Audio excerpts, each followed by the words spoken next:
नमस्कार दोस्तों।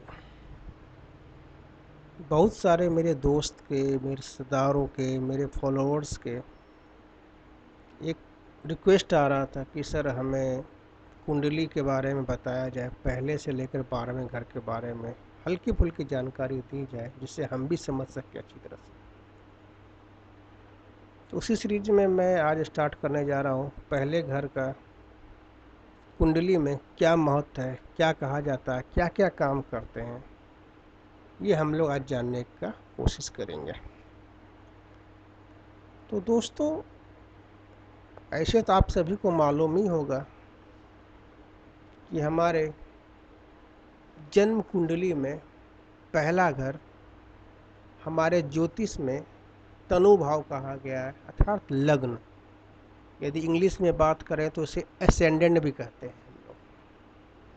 हमारे यदि काल पुरुष की कुंडली देखेंगे तो उसमें जो प्रथम भाव जो होता है, पहला घर में 1 नंबर लिखा रहता है, अर्थात एरिस अर्थात मेष।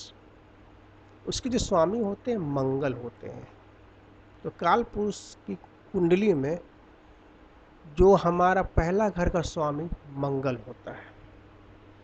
यदि हम शरीर की बात करें तो हमारे ज्योतिष में कहा गया है कि ये हमारे पूरे शरीर के बारे में बताते हैं। साथ में ये हमारे ब्रेन, हमारे माइंड, हमारे बुद्धि को भी ये दर्शाते हैं। यदि हम संबंध के बारे में देखें कि पहला घर से हमारा क्या संबंध हो सकता है, जैसे दूसरे घर का संबंध, तीसरे घर का संबंध होता है, उसे पहले घर से हम अपने आप को देखते हैं, मतलब मैं अर्थात सेल्फ, स्वयं अपने आप को हम पहले घर से देखा जाता है। तो पहला घर आप समझ गए, पहला घर मतलब मैं हो गया, सेल्फ हो गया। अब इस पहले घर के साथ दोस्तों यदि 11वां घर मिल जाए, 11वां घर हमारे गेन का होता है, हमारे लाभ का होता है। यदि पहले घर के साथ 11वां घर भी मिल जाए तो इसको हम लोग कहते हैं मेरा लाभ। उसी प्रकार यदि एक पहले घर के साथ 10वां घर मतलब हमारे स्टेटस को बताता है, यदि 10वां घर यदि पहले घर के साथ यदि मिल जाता है तो मेरा स्टेटस, मतलब पहला हमेशा मेरा, मैं, सेल्फ को दिखाता है। इसमें थोड़ा सा ईगो भी दिखाता है, इसलिए उसके स्वामी मंगल होते हैं। मंगल कर्म दिमाग के होते हैं। यदि पहले घर के साथ यदि छठा घर जुट जाए तो छठा घर मेहनती घर होता है, रोजगार का, लेबर का होता है, वर्क हार्ड वर्किंग का होता है। यदि पहले घर के साथ छठा घर यदि जुट जाता है तो वैसे व्यक्ति बहुत मेहनती होते हैं। यदि पहले घर के साथ दोस्तों यदि 8वां घर जुट जाए तो 8वां घर डेयरिंग का होता है, निडर, साहसी का होता है। यदि पहले घर के साथ 8वां घर यदि जुट जाता है और बाकी कोई घर ना हो, बुरे घर, तो वो वैसे व्यक्ति बहुत साहसी होते हैं, बहुत निडर होते हैं दोस्तों। यदि वही पहले घर के साथ यदि 12वां घर जुट जाए दोस्तों तो 12वां घर पहले घर का 12वां होता है। तो हम लोग ज्योतिष में जानते हैं कि किसी भी घर का 12वां घर उस घर की हानि को बताता है दोस्तों। यदि पहले घर के साथ यदि हम 12वां घर यदि जुट जाता है दोस्तों तो वो अपने आप गलती करते रहता है। उसके स्वभाव में होता है जो भी काम करे वो गलत ही करेगा, गलत ही होगा दोस्तों उसके साथ। ये जो हमने बात की थी पहले के साथ 11वां जुट जाए, पहले के साथ 10वां जुट जाए, पहले के साथ छठा जुट जाए, पहले के साथ 8वां जुट जाए, पहले के साथ 12वां जुट जाए तो क्या बताता है। अब हम लोग यदि हेल्थ के बारे में, स्वास्थ्य के बारे में बात करेंगे तो पहले के साथ छठा या पहले के साथ 8वां या पहले के साथ 12वां जुटता है तो बीमारी बताती है, लेकिन बहुत बड़ी बीमारी नहीं बताती है। ये मेडिसिन से आपको ठीक हो सकती है दोस्तों। लेकिन यदि पहले के साथ छठा और 8वां, पहले के साथ छठा 12वां, पहले के साथ 8वां 12वां यदि जुट जाता है तो ये हेल्थ के लिए अच्छा नहीं है दोस्तों, हमारे स्वास्थ्य के लिए अच्छा नहीं है।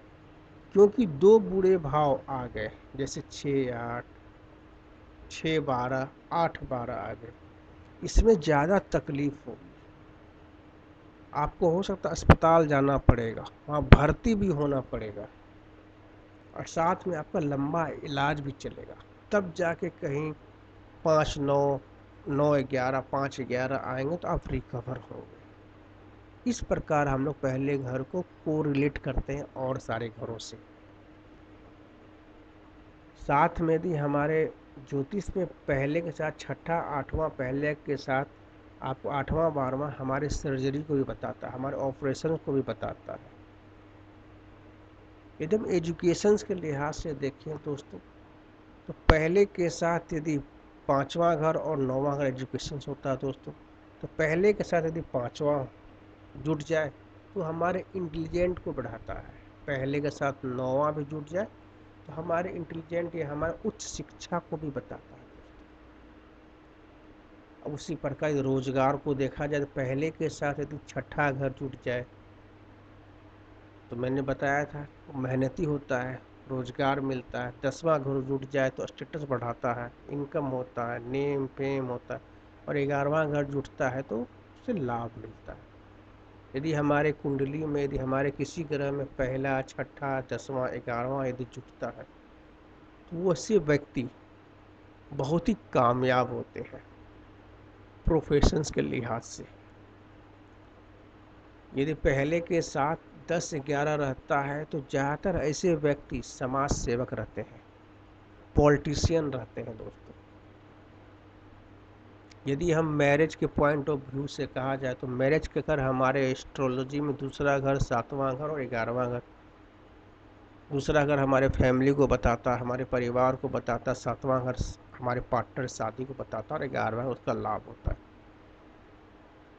तो दूसरा का 12वां पहला घर होता है, तो इस केस में पहला घर जो आ जाता है वो हमारे नो मैरिज को बताता है, हमारे शादी में विघ्न डाल सकता है। शादी हो जाती है तो उसके बाद तकलीफ होती है अपने पार्टनर के साथ। यदि हम चाइल्ड बर्थ देखते हैं तो चाइल्ड बर्थ में भी, बच्चों का जन्म में भी हम लोग दूसरा घर 5वां घर 11वां घर को देखते हैं। दूसरा घर हमारे परिवार का होता है, 5वां घर हमारे संतान का होता है और 11वां उसका लाभ होता है दोस्तों। तो दूसरा का 12वां पहला घर हो गया, 5वां का 12वां चौथा घर हो गया, 11वां का 12वां 10वां घर हो गया। तो पहला घर बच्चे के लिए भी खराब ही बताता है दोस्तों। तो हमें इसी प्रकार कुंडली को देखना चाहिए कि पहला घर हमें क्या बताता है। आशा है कि आपको अच्छी लगेगी दोस्तों। अच्छी लगी तो कृपया हमारे चैनल को सब्सक्राइब करें, इस वीडियो को लाइक करें और शेयर अवश्य करें कि ज़्यादा से ज़्यादा लोगों के पास ये जानकारियाँ मिल सके। तो यहीं मैं ये ख़त्म करता हूँ एपिसोड। अब अगला जो वीडियो बनेगा दूसरे घर के बारे में बात करूँगा और मैं समझाने की कोशिश करूँगा दूसरे घर क्या बताता है, दूसरे के घर से आते तो और कोई घर जुटता तो क्या बताता है दोस्तों। जय माता दी, धन्यवाद दोस्तों।